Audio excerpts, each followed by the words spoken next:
All right, today we're in the home of Freddie Nelson from up here in Lenore City, right above the high school. He is a retired member, Lenore City Utility Board manager, rather. And so, first of all, thank you for allowing me to come and talk with you today.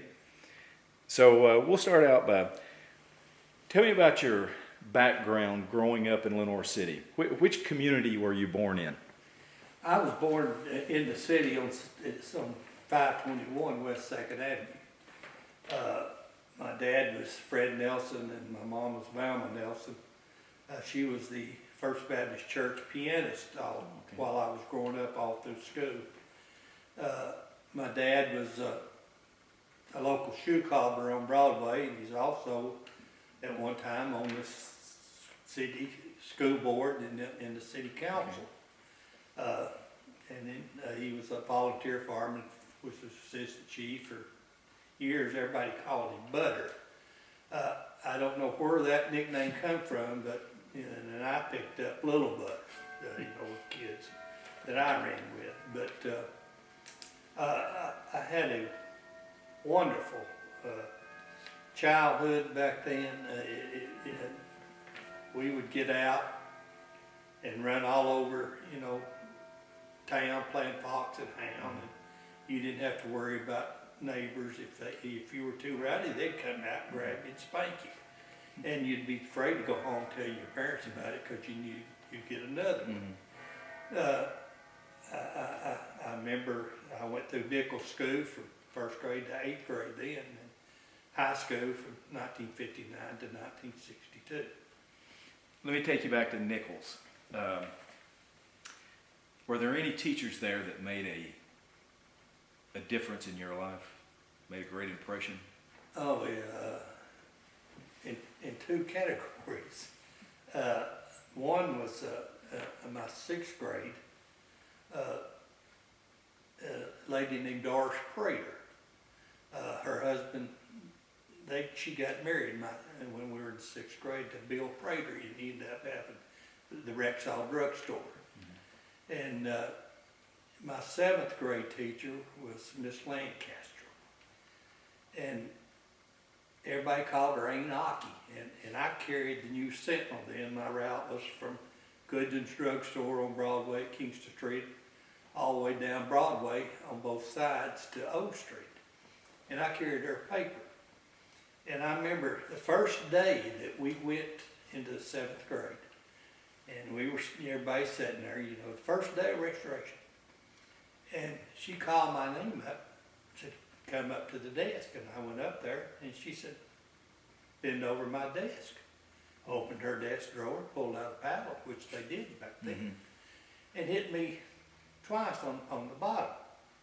And pretty good licks. And I said, Miss Lancaster, we're just registered. What have I done? And she said, I had your daddy and 2 of your uncles, and they didn't learn. And said, by Jamie, you're going to learn. And she really made an impression. And then the big change, I guess, was my 8th grade teacher, Miss Hagler. I guess that's where I first felt the motions of loving somebody. I thought she was the prettiest lady I ever seen in my life. And she was an excellent teacher. And Mr. Wilson, whose son Claude, we were in the same grade. He was the principal. I spent the night with Claude several times. I worked in the cafeteria when I was for 3 years. I washed trays, and I loved doing it. And then, but Nichols School is just it'll never get out of my heart. I wish it was still standing. When they get burned, I really was saddened. Yeah. And then from there, you went to Lenore City High School. I went to Lenore City High School in 1959, graduated in 62.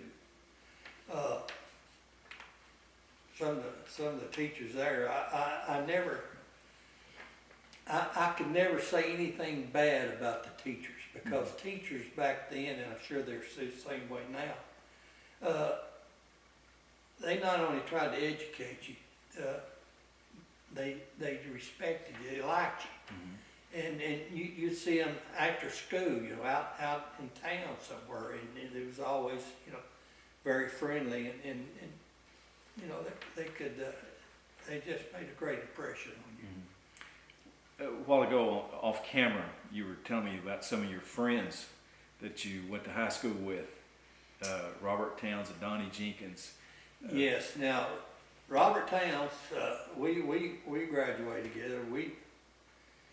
I cannot remember growing up and not playing with Robert Towns from very young age.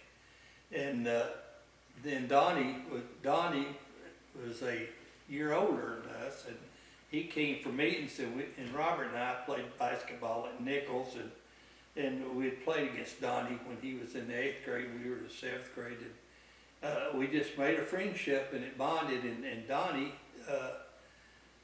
he sort of took me under his wing when I got into high school trying to play basketball, and helping me and things to do, and encouraged me to, after we graduated, he went on to Hiawassee and wanted us to come. Robert went down there, Barry White went down there. I think Eddie Lyles went down there. A lot of guys went down, and I just and Donnie said, "Come, I'll get you a walk on." And I just really wasn't ready to go to school. And I'm thankful that I was mature enough to know that, so right. I enlisted the Marine Corps. Let's go back before we get into your military. Let's go back and talk a little bit about your dad's shoe shop on Broadway. That was a gathering place. I guess it was like being in a history classroom. Everybody in town would come in the shoe shop and just hang around and talk. And there was a gentleman in there, a black gentleman, Mr. White. Everybody called him Pumpkin White. Mr. White's wife was the first black woman to teach school in Loudon County. And I think it might have been out Sticky, I'm not sure, but I remember he would shine shoes there, and I always looked at people's shoes, and I asked him would he teach me how to shine shoes, and I think he charged 15 cents then, and so he let me shine, and I'd make a nickel and I'd give him a dime, but he taught me how to take care of my shoes. I've got a pair of shoes right now that I bought. I guess when I became general manager of LCUB, and still got them, and they've never had a shoe brush on them. I've spit shined them on ever since I've had them. You were telling me a story a while ago about Senator Estes Kefauver and the way he campaigned in downtown Lenore City. Would you tell that story? Yes, they would. I was fascinated in listening to those guys, and they'd all policemen be in there, and it just everybody on Saturday would come to town to hang out, and they'd all come in there and get their information. And Dad told me, he said, be down here at a certain time. Said, Senator Kefauver said, they'll fly in on a helicopter and land over here at Civitan Field. And said, he'll walk up, come through the back door of the shoe shop. And I said, well, you sure about it? He said, yeah. So he came in, and Daddy introduced me, and of course, I was very young. And Daddy told me to go up and get a Coke out of the Coke machine, which was a little 6.5 ounce bottle. And Daddy had all these, boxes where shoes went in, and he reached around in there, found one, and they pulled out a half pint of whiskey, and it was cold, and they was around an old pot-bellied stove, and they'd all take a shot of that, chase it with that Coke. And then Mr. Kefauver and his aide would take off out Broadway, and the aide had been there several weeks before, is what my father had told me, and said, because I asked him how he knew people, the senator, but that aide would write it, so when they would walk down Broadway, and and they might see a guy coming towards them, and they said, now, Mr. Kefauver, that, you know, this is Bill Fritz, or this is, Mr. Spence, or somebody. And so when they face to face, they'd say, well, how you doing, Mr. Fritz? And then people, you know, sort of be fascinated that he knew who they were. And how does he know these people? But he would walk out, go down Broadway, west to C Street, cross over, come all the way back down to the post office, cross back, come to the shoe shop, I'd get him another Coke, and then they'd go over and get on the helicopter and leave, go somewhere else. Very interesting time. That was big doings, wasn't it? To have the senator to come into your shoe shop. Now, were there any other shoe shops in Lenore City at that time, or was your dad the last one? My dad was the last one. There was one earlier out on the next block west, next to Heinz Groceries, but it wasn't there long. And then my dad's was there for, that's all he ever done. Okay. And then when he died in 1976, March of '76, we tried to find, you know, somebody with that trade, but we found one gentleman who could fix shoes very good, but he didn't want to do the managing. He said, I can't handle the finances and the books and stuff.